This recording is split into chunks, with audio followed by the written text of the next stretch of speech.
Hi, everybody. It's Pastor Rob with today's Bible Break message. Now, this is part two of a two-part message on the home. We're answering the question, why is home so hard? Yesterday, we learned four things. Number one, that marriage is a God-given institution. God ordained, God blessed, and God designed marriage. We're not free to redefine it or redesign it. It's from God. Number two, we found out that expectations are in our marriage. All of us enter every relationship, and especially marriage, with expectations. When those are not met, we get very disillusioned and very discouraged. Number three, we learned that we're all limited. One of the great problems in marriage is that we are limited people, and we find that we reach those limitations of our understanding, our grace, our accommodation. On all of that, we reach those limitations long before we reach a happy home. And then number four, one of the things that makes home so hard is accumulation. We accumulate hurts and offenses, and over time that all builds up, and it creates a sense of discouragement and despondency. Now, I'm going to get back to our text today in Mark chapter 5 and verse 19.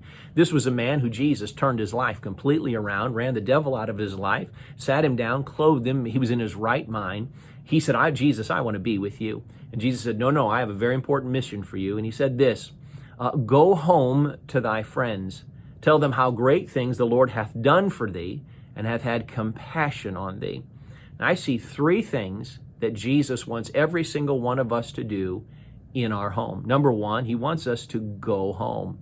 You and I need to embrace our homes, embrace our marriages. We need to embrace the family and the relationship that we have. In the Proverbs, it says, look, what you're looking for, that contentment, that fulfillment, it's not beyond you, it's right in front of you.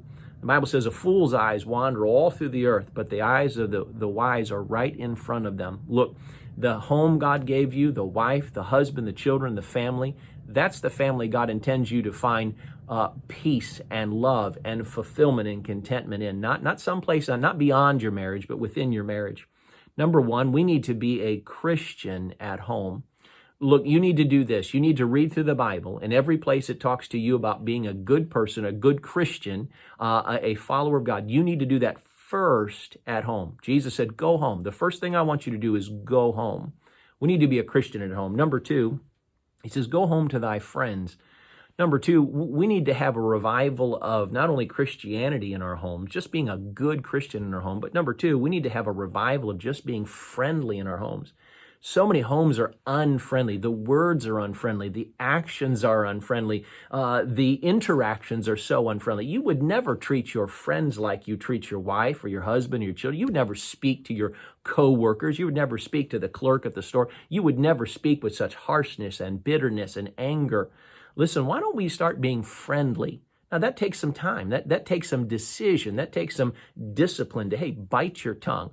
It takes some decision to say, I'm going to be a friend to my wife. I'm going to be a friend to my family. I'm going to show myself friendly. And then number three, not only being a Christian at home. Number two, not only being friendly at home, but number three, being honest at home. Look, when you're at home, all the walls come down. There's no varnish when you're at home. You just if you're like me and you're like every other family, you just let it all hang out. The real you comes out. Notice what Jesus had to say. He says, go home and tell them how great things the Lord hath done for thee, and hath had compassion on thee. You know what that is? That's just brutal honesty. That's just being honest with your wife and your family, your children, is to say, look, I'm imperfect, and God has been so good to me. It's to honestly recognize your limitations and to honestly fess up to your mistakes and your faults and your failures, your tendencies and your weaknesses, and to say, you know what? I can't do it. I'm insufficient, but God has been so good to me. And it is to allow the Lord Jesus Christ to lead and guide and bless and help your marriage. My friends, we need to go home. Why is home so hard? Because, man, the devil and the world, the flesh and the devil is fighting hard at it. But listen, home is possible. A good home, a happy home, a healthy home, a spiritual home, a loving home, it is possible. I hope this devotion has been a blessing and a help to you. God bless you. Until we meet again, let's keep looking unto Jesus.